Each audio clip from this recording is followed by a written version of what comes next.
Hello guys, dito tayo naman ngayon sa mga markot natin na limonsito. Bali ngayon mag-harvest tayo ng markot. Dun sa may mga katanungan sa akin kasi ng mga buyer. Sabi nila, ano daw, dinaya ko daw yung markot ko.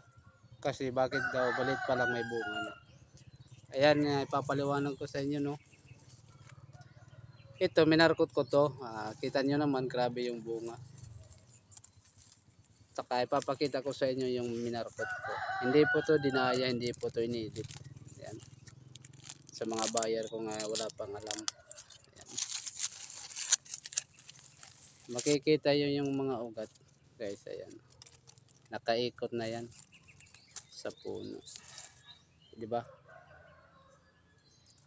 Meron talaga nagbibenta na nagputol lang sa sanga tulad dito. Nagputol lang.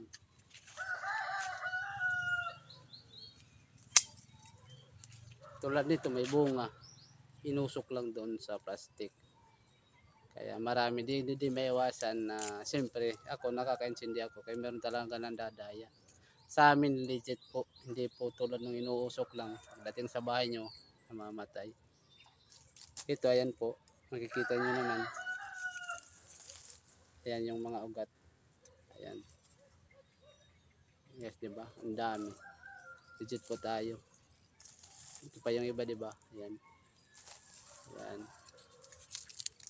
Kaya sa interesado bumili nito, magtanim, PM lang. Ayan. Ayan po yung ano natin. Grabe na yung ugat. Harvest tayo na ngayon ng markot. Ito balita transplant ko. Okay. Ito, tingnan natin. Para maniwala ko talaga sila. Yan. Diba? Lahat yan may ugat na. Kaya huwag kayo magtaka, grabe yung bunga. Ayan. Guys.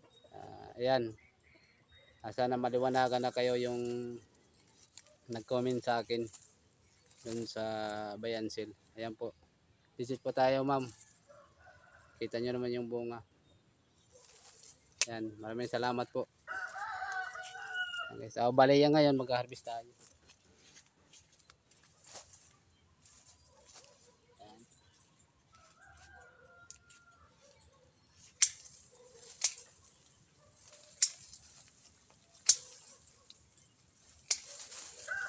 Ayan guys, oh. Kita yung bunga. Diba grabe, ang dami. Yan po, minarkot yan.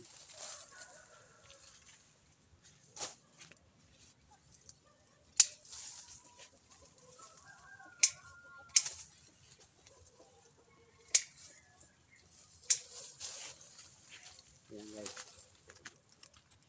Kaya wala na kayong magtaka kung bakit maliit pa lang may bunga na. Ayan. Maraming salamat.